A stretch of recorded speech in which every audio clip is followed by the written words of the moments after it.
Good morning दोस्तों, कैसे हो आप सभी। आई होप सभी अच्छे होंगे। सुबह उठी 6:15 बजे, उठ के फिर गई मैं छत पे मॉर्निंग का व्यू गांव में इतना अच्छा होता है बहुत। फिर थोड़ी देर वहाँ छत पे घूमी, घूमने के बाद नीचे आई और सबसे पहले बनाई टू डू लिस्ट। इसमें स्पीड मैथ, रीजनिंग की एक पजल और क्लास की दो थी, एक पार्टनरशिप की, एक टाइम एंड वर्क की, और उसके अलावा टेस्ट और उसको एनालाइज करना था।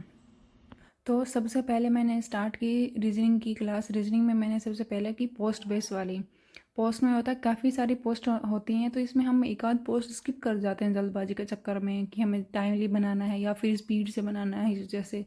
तो ये होता है कि वो काफ़ी बार गलत हो जाता है। अगर एक भी पोस्ट रहेगी तो क्वेश्चन ही गलत हो जाता है हमारा। मेरे साथ भी मॉक में काफ़ी बार ऐसा हुआ। उसके बाद मैंने स्टार्ट की फ्लैट फ्लोर वाली। फ्लैट फ्लोर वाले में क्या होता है, बीच में दो फ्लोर हैं तो उसको हम स्किप कर जाते हैं कि एक का गैप है उसके बाद ही फ्लोर है। तो ये वाली काफ़ी बार मैं मिस्टेक करती हूँ, तो इस पर मैंने थोड़ा ध्यान दिया। तो टाइमली मेरी पजल बन गई थी। मोस्ट ऑफ पजल मेरी टाइम से बन गई थी। बस किसी किसी में थोड़ा सा मतलब बिल्कुल थोड़ा सा ही टाइम ज़्यादा लग रहा था। उसके बाद मैंने की रो बेस पजल। इसमें यह था कि 14 मेंबर थे, 7 7 की थी, दोनों साइड में नोट्स ऑफ देख रहे थे। इसमें होता है कि ये मोस्टली पीओ वाले पेपर में आती है, और इसी में होता है कि इसमें मोस्ट ऑफ इन्फॉर्मेशन दी होती है, तो इसमें टाइम लगता है कि हम इन्फॉर्मेशन को रीड करके हम करना होता है। बाकी ये टाइमली हो जाती है। उसके बाद मैंने की 9 मेंबर की और नोट्स आउट देख रही थी, 1 लाइनर की वाली थी।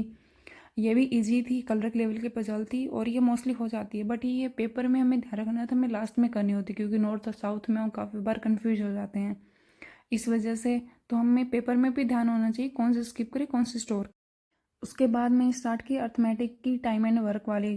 इसमें यह था कि मैं अभी कोई भी नया टॉपिक नहीं कर रही। जो पहले वाले टॉपिक मैंने रीड किए हैं जिनमें मेरी थोड़ा अच्छी प्रैक्टिस है, वो ही टॉपिक मैं दोबारा से रिवाइज कर रही हूँ। क्योंकि ये होता है कि एग्ज़ाम टाइम में हम नया टॉपिक करेंगे तो एक तो टाइम कंज्यूमिंग होगा, उसके अलावा ये होगा कि हमें ये नहीं होता कि श्योर नहीं होता कि कर पाएंगे नहीं कर पाएंगे।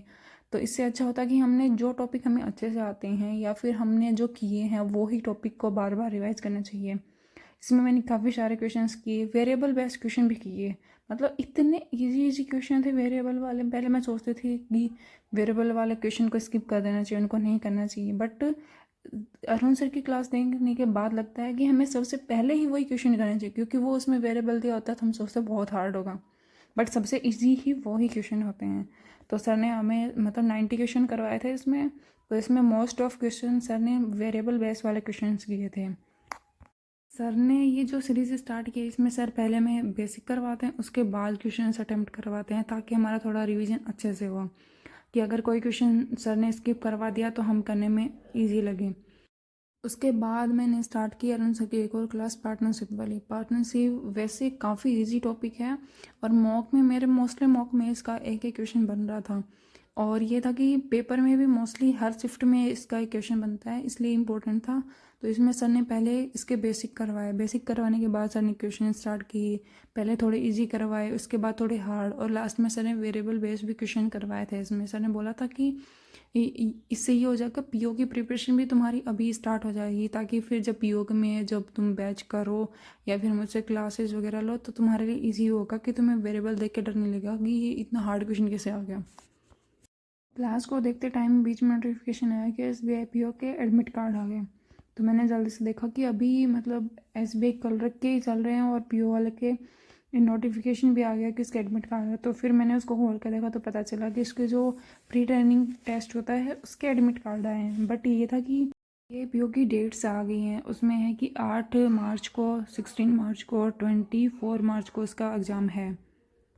तो अब हमें SBI कलर के साथ SBI पीओ पे भी थोड़ा ध्यान देना पड़ेगा। उसके बाद नाइट में मैंने लगाया एक मॉक, लाइव मॉक चल रहा था SBI कलर का, और गाइडली पे चल रहा था ये। 41.5 मेरे मार्क्स आए। अब की बार मैंने यह था कि कितने भी क्वेश्चन अटैम्प्ट हो या फिर कितनी भी मेरी परसेंटाइल हो, पर यह था कि मुझे सेक्शनल कट ऑफ पे थोड़ा ध्यान देना है। क्योंकि लास्ट टाइम मेरा ये हो गया था कि मेरा all over cut off clear हो गया और इंग्लिश की सेक्शनल कट ऑफ में रह गई थी मैं। तो इसलिए मुझे पहले सबसे पहले था कि सेक्शनल कट ऑफ सबकी क्लियर हो।